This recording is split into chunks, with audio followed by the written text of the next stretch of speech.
नहमदुहु नस्सल्ली अला रसूलिल करीम। जो कुछ हो गुजरा उसकी तफसील में जाना नहीं चाहता। एक डायनामेट जैसा हो गई है चीज।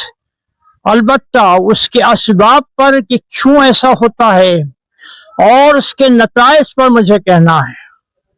असबाब भी लोगों को मालूम है। हमने जो इस्लाम से हमको पनाह मिली थी अखलाकी तौर पर, औरतों का मर्दों से एक हद में कांटेक्ट होना, किन के सामने औरतें जाएंगी, किन के सामने नहीं जाएंगी, उनके लिबास कैसे होंगे, यहाँ तक कि अगर किसी गैर मर्द से पर्दे के बाहर से बातचीत हो रही है तो हुक्म है कि औरत अपने लहजे को नर्म ना रखे, यहाँ तक कि उनकी रहबरी की गई है।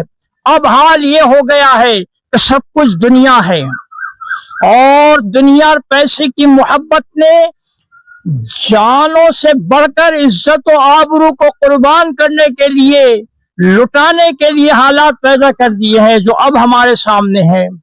इस मौके पर सबसे पहले मैं भूल ना जाऊं इस बात को तो जिक्र कर दूं, मेरे साथी दूसरी चीजों को बता देंगे। कल गाजी ने बेख्तियार बेचैन होकर कहा कि ऐसा हाल हो गया है कि कोई गैरतदार माँ बाप खुदकुशी ना कर लें।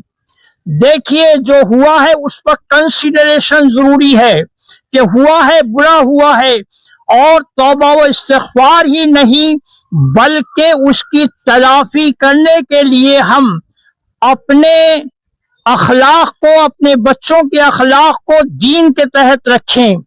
और खुदा ना खास्ता किसी के जहन में अगर खुदकुशी की बात हो रही है तो सुन ले कि उससे अब तक जो खुदा की नाफरमानी हुई है उसका हिसाब जूं का तूं उसको देना पड़ेगा।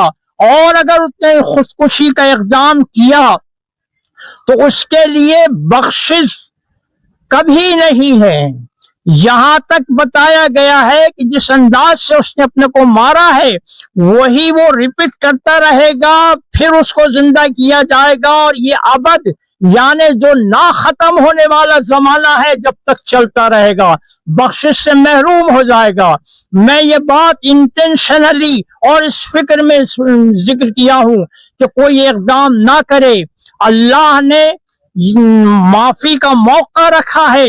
अलबत्ता वो बच्चियां, वो गार्जियन अपने आने वाली जिंदगी को सुधारने की कोशिश करें और इस बात का भरपूर ख्याल रखें कि हमारे किए धरे से आने वाली जो नस्लें हैं वो नुकसान न उठाएं।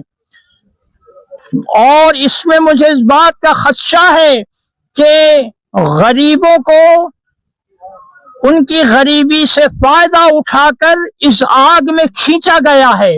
लिहाजा मैं दरख्वास्त करता हूँ, महकमे से दरख्वास्त करके आया भी हूँ, और इस मामले में महकमे के जो इक़दाम है वो भी बहुत फेवरेबल है। मैं चाहूंगा कि वो लोग इस मामले में किसी की सिफारिश और रियायत बिल्कुल कबूल ना करें।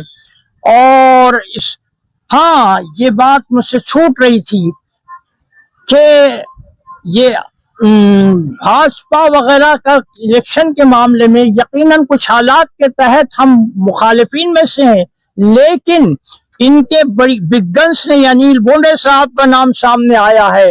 और कल भी मैं कुछ मालूम किया हूँ इस मामले में। यहाँ सुरेखा ताई वगैरह जो कुछ हमारी बहनें और भाई ने, वो आमदार साहब ने काम किया, मैं इंतहाई तहे दिल से शुक्रगुजार हूँ उनका।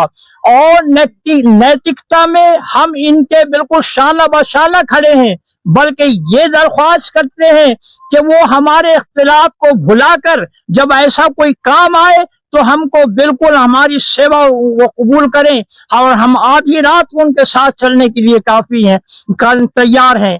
मैं दुआ करता हूं कि अल्लाह हमारे वतन में नैतिकता को परवान चढ़ाए और हुकूमत की लेवल से जो अनैतिकता चल पड़ी है खुदा इसको खत्म कर दे कि हमारे हिंदुस्तान में प्राचीन काल से आध्यात्मिकता और हर किस्म का अदब और लिहाज जो है ये एक विशेषता है हमारे वतन की।